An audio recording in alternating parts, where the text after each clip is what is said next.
Kasus tindak pidana korupsi pengadaan jas di Dinas PMD Kabupaten Kaur digelar pada Kamis pagi di Pengadilan Negeri Tipikor Bengkulu. Dalam sidang perdana ini, mantan Kepala Dinas PMD Asdiarman dan broker atau penyedia jas, Rahmat dan Syah didakwa dengan pasal yang berbeda. Dalam pembacaan dakwaan oleh Jaksa Penuntut Umum, Asdiarman didakwa dengan pasal 12, sedangkan Rahmat dan Syah disangkakan pasal 5 Undang-Undang Tipikor.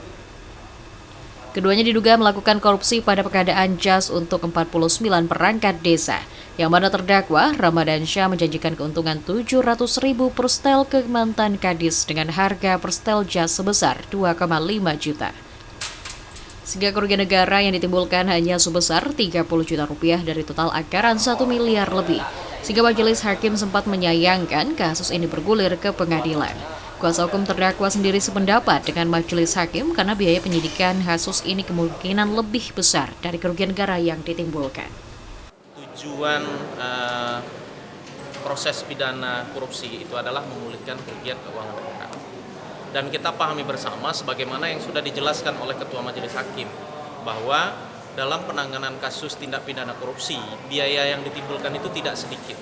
Bahkan saya meyakini dalam perkara ini bisa jadi biaya yang sudah dikeluarkan itu ratusan juta rupiah. Sementara dugaan kerugian keuangan negara dalam perkara ini hanya 30 juta rupiah. Nah, ini hal yang menarik. Semoga ini menjadi pembelajaran bersama, baik oleh penegak hukum, kepolisian, kejaksaan, majelis hakim maupun kami sebagai penasihat hukum.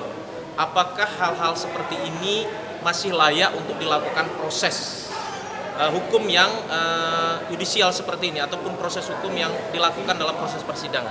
Karena kita Meski demikian, JPU Kejari Kaur Bobi Muhammad Ali Akbar menegaskan bukan hanya soal kerugian negara yang ingin dibuktikan, namun perbuatan terdakwa yang diduga telah melakukan gratifikasi. Pakaian jas ini sebetulnya nggak ada dalam APBDes, gitu. Dalam APBDes kemudian dari terdakwa RA meminta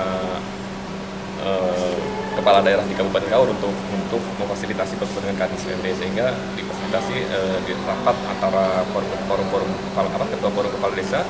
Di sana Kadisnya untuk menyarankan agar ke setiap desa menganggarkan pakaian jas yang sebetulnya tidak ada dalam APBDes. Nah, di desa-desa juga kemudian melakukan perubahan APBDes. Jadi APBDes perubahan, sehingga diselipkanlah pengadaan pakaian jas itu. Itu dengan keuntungan yang dibagi-bagi 700.000 per setel untuk kepala dinas dan sisanya untuk penyedia. Muhammad Angga, BTV melaporkan.